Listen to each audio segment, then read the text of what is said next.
नमस्कार, बहुत स्वागत है आप सभी का। आपके साथ मैं हूं नलिनी पांडे। अतीक आतंक और उसके आतंक का जनाजा, वैसे तो असद का जनाजा निकलने वाला है, लेकिन अभी अहम बात करेंगे अतीक के आतंक के जनाजे की। कहा यह जा रहा है कि असद का नहीं बल्कि अतीक के गुरूर का एनकाउंटर हुआ है। बीते कुछ दिनों में तमाम ऐसी तस्वीरें भी आई जो इशारा करती हैं कि अतीक का आतंक अब खत्म हो गया है, अब माफिया खुद आतंकित है। चलिए आपको बताते हैं वो 5 सबूत जो कि इस बात को साबित करेंगे कि असद नहीं अतीक के गुरूर का एनकाउंटर हुआ है।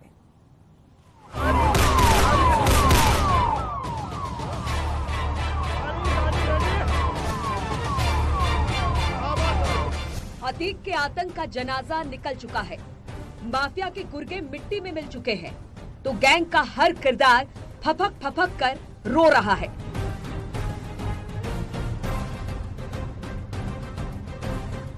माफिया जिसने ना जाने कितने घरों के चिराग बुझाए, जिसने ना जाने कितने मासूमों का खून बहाया, आज अतीक का अपना लाडला निपट गया तो माफिया दहाड़ मारकर रोने लगा है।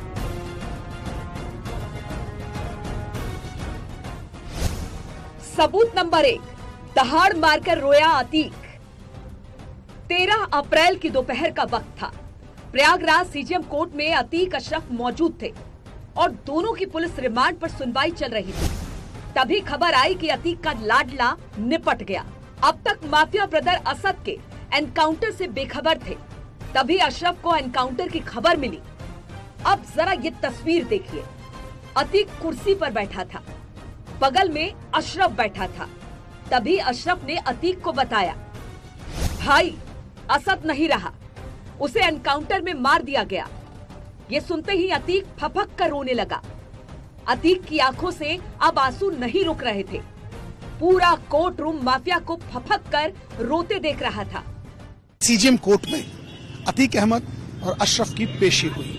पेशी के दौरान जब उसे ये सूचना मिली कि उसका बेटा एनकाउंटर में मारा गया, तो न्यायालय के अंदर सीजीएम के कक्ष नंबर 10 के अंदर वो फूट फूट के रोया और उसकी आंखों से आंसू देखे जा सकते थे। जिसने कईयों को रुलाया, आज वो न्यायालय में खुद रोता हुआ दिखा। सबूत नंबर 2, अतीक पर फेंके गए जूते। अतीक के आतंक का जनाजा निकल रहा था। माफिया बेबस नजर आ रहा था। गुरुवार को जब कोर्ट परिसर में अचानक अतीक पर जूते फेंके जाने लगे, अतीक को अब समझ आ चुका था कि असद ही नहीं खत्म हुआ, बल्कि उसका आतंक भी आज दफन हो गया है। अतीक को मिली गालियां। अब जरा ये तस्वीर देखिए। अतीक को अचानक लोग गालियां देने लगे तो माफिया और उसका बेबस भाई घूरने लगा, लेकिन कानून के शिकंजे में फंसा अतीक कुछ कर ना सका। सबूत नंबर 4, अतीक के लिए जूतों की माला। अतीक के आतंक का जनाजा तो इससे पहले भी निकल गया था, जब अतीक से पिछली पेशी के दौरान धक्का मुक्की हुई थी। लोग उसे जूतों की माला पहनाने आए थे, लेकिन इस बार खुद माफिया ने मान लिया कि वो मिट्टी में मिल गया, बर्बाद हो गया। इसी हाउस में कह रहा हूं, इस माफिया को मिट्टी में मिला देंगे। सरकार किसकी है? सरकार किसकी है? गफलत में हो जितने माफिया हैं, इनको मिट्टी में मिलाने का काम करेंगे। इसी हाउस में कह रहा हूं, इस माफिया को मिट्टी में मिला देंगे। सरकार किसकी है? सरकार किसकी है? गफलत में हो जितने माफिया हैं, इनको मिट्टी में मिलाने का काम करेंगे। सबूत नंबर 5, माफिया ने माना सब खत्म। अतीक के आतंक की कई और तस्वीरें भी सामने आई, लेकिन ये पहली बार है जब माफिया खुद आतंकित है। डॉन को डर लग रहा है। हमने आपको 5 वो सबूत दिखाए जिनसे साबित होता है कि माफिया का इकबाल अब खत्म हो गया। अब अतीक के आतंक का जनाजा निकल चुका है। कुछ बचा है तो अपने गुनाहों की जिंदगी भर की सजा भुगतना। Bureau report, news 18।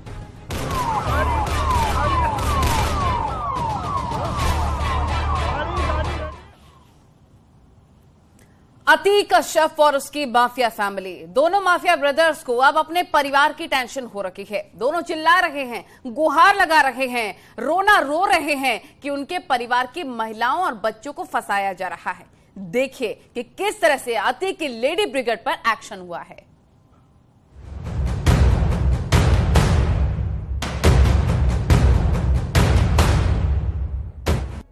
एक तरफ अतीक गैंग को गर्त में मिलाने का कार्य जारी है, खुद माफिया ब्रदर प्रयागराज पुलिस के शिकंजे में हैं, तो दूसरी तरफ अतीक की लेडी ब्रिगेड के प्लान को भी डिकोड कर दिया गया है।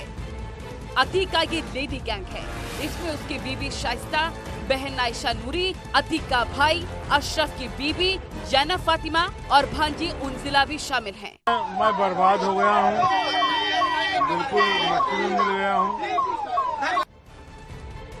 अब जरा ये सीसीटीवी देखिए, तीनों को शूटर्स की मदद करने का आरोप है।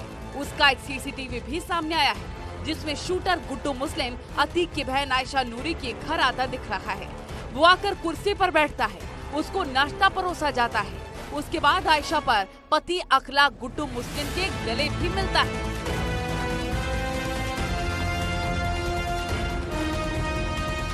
इस वीडियो से साफ है कि आयशा नूरी जो अपने आप को बेगुनाह बता रही है, वो शूटर के साथ मिली हुई है और शूटर्स को छिपाने और फरार करने में मदद कर रही है। इस वीडियो के बाद आयशा और उनजिला निशा को आरोपी बनाया गया है, लेकिन लेडी गैंग में अब एक और नाम शामिल हो गया है। नाम है जैनब फातिमा। ये अशरफ की बीवी है। इसे उमेश पाल हत्याकांड में आरोपी बनाया गया है। इसका साफ मतलब है कि माफिया फैमिली का कोई भी किरदार अब उमेश पाल शूटआउट से बच नहीं पाया। इसका ये भी मतलब है कि अतीक की लेडी ब्रिगेड में एक और नाम जुड़ गया है और अब 3 लेडी डॉन सबसे अहम हो गई हैं। शाइस्ता परवीन जो शूटआउट की प्लानिंग में शामिल रही, आयशा नूरी शूटर्स को पनाह और फंडिंग, जैनब फातिमा शूटआउट षड्यंत्र में शामिल रही। इन्हीं कार्रवाइयों का असर है कि माफिया ब्रदर की टेंशन बढ़ गई है और बहन बेटियों को फंसाने का रोना रो रहे हैं। इस पे तो आपको कहना चाहिए कि औरतों बच्चों तक को आरोपी बनाया जा रहा है। नहीं, अखलाक के घर में तो शूटर गुड्डू मुस्लिम खुद गए, सीसीटीवी फुटेज है। अखलाक के घर में शूटर गुड्डू मुस्लिम के फुटेज है, तो उससे बहन और बच्चियों का क्या मतलब है? आप ये बात मानते हैं कि कहीं ना कहीं कुछ ना कुछ तो गड़बड़ है? नहीं, ये आप बता रहे हैं, हम कहाँ से फुटेज देखेंगे? ये तो आप खुद बताइए ना। ये तो आपको खुद कहना चाहिए कि बच्चों को, औरतों को, जवान बेटियों को मुलजिम बनाया जा रहा है। अतीक एंड कंपनी अब आखिरी सांसें ले रहा है। अतीक गैंग से जुड़े हर शख्स पर पुलिस शिकंजा कस रही है। प्रयागराज पुलिस का दावा है कि उसने हत्याकांड से जुड़ी हर साजिश को डिकोड कर दिया है और जल्दी ही माफिया फैमिली का हर किरदार सलाखों के पीछे होगा। Bureau report, news 18।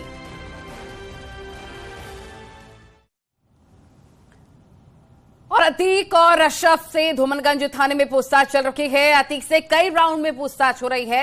ये ताजा अपडेट हम आपको दे रहे हैं। सुबह 7 घंटे अतीक से पूछताछ हुई। यूपी एटीएसपी धूमनगंज थाने पहुंच चुकी है। सूत्रों के मुताबिक बेटे के एनकाउंटर के बाद से अतीक को भूख नहीं लग रही है। अतीक ने खाना छोड़ा हुआ है और वो पुलिस को पूछताछ में सहयोग भी नहीं कर रहा है। तो 4 दिन के पुलिस रिमांड मिली है अतीक और अशरफ को और पुलिस को अतीक और अशरफ की, और इन सबके बीच लगातार पूछताछ भी की जा रही है। पूछताछ में लेकिन अतीक सहयोग नहीं कर रहा है क्योंकि वो अभी अपने बेटे के एनकाउंटर के गम में है। शूटआउट केस में नामजद अभियुक्त माफिया अतीक अहमद और उसके भाई खालिद अजीम उर्फ अशरफ की पुलिस कस्टडी रिमांड मिली हुई है और पुलिस कल शाम नैनी सेंट्रल जेल से माफिया अतीक अहमद को और अशरफ को लेकर धूमनगंज थाने में पहुंची है। तब से यहीं धूमनगंज थाने में अतीक अहमद और अशरफ से पूछताछ हो रही है। 17 अप्रैल शाम 5 बजे तक ये कस्टडी रिमांड मिली हुई है और दोनों तरफ आप देख सकते हैं थाने के यहाँ पर बैरिकेड लगाई गई है और इस पूरे रास्ते को ब्लॉक कर दिया गया है।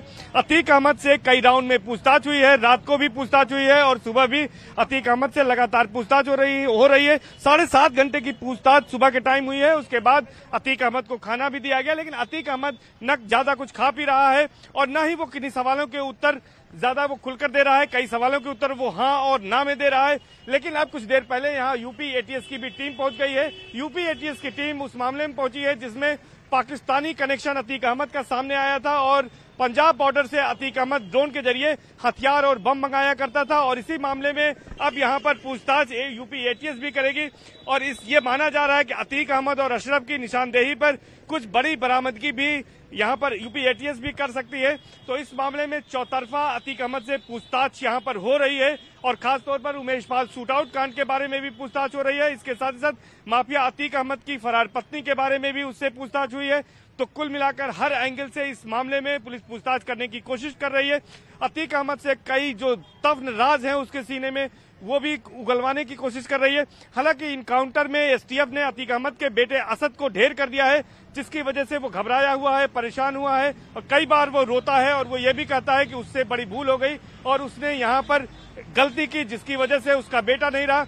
वो उसके जनाजे में भी शामिल होना चाहता है, लेकिन चूंकि कानूनी बाध्यता है जिसकी वजह से अभी वो शामिल नहीं हो पा रहा है। तो ये तमाम दिक्कतें हैं, तमाम मुश्किलें हैं, लेकिन इसके बावजूद अतीक अहमद से यहाँ पर कई राउंड की पूछताछ हुई है और माना यह जा रहा है कि 17 अप्रैल की शाम 5 तक जब तक पुलिस की कस्टडी रिमांड है तब तक पुलिस कुछ ठोस अतीक अहमद से कबलवा लेगी और अगर जरूरत पड़ेगी तो फिर से पुलिस एक बार कस्टडी रिमांड बढ़ाने की अदालत से मांग करेगी और इस मामले की विवेचना को आगे बढ़ाएगी। कैमरा पर्सन संजीव मिश्रा के साथ सर्वेश दुबे, न्यूज 18 प्रयागराज। तो ये इस वक्त की बड़ी खबर हम आपको बता रहे हैं। आज सुबह भी कई घंटे तक पूछताछ हुई है। असद के गम में अतीक ने खाना छोड़ा हुआ है और वो सहयोग भी नहीं कर रहा है। लेकिन कल एक बड़ी कामयाबी एसटीएफ को हाथ लगी और सेल्फ डिफेंस में असद जो कि अतीक का बेटा है और गुलाम उसका एनकाउंटर कर दिया गया और इसी के गम में अब सहयोग भी नहीं कर रहा अतीक अहमद और साथ ही खाना भी छोड़ा हुआ है अतीक अहमद ने। लेकिन अभी भी कई ऐसे सवाल हैं जिनके जवाब अतीक अहमद को देने हैं। एसटीएफ के एडीजी अमिताभ यश जी हमारे साथ लाइव जुड़ गए हैं। अमिताभ जी, एक बड़ी कामयाबी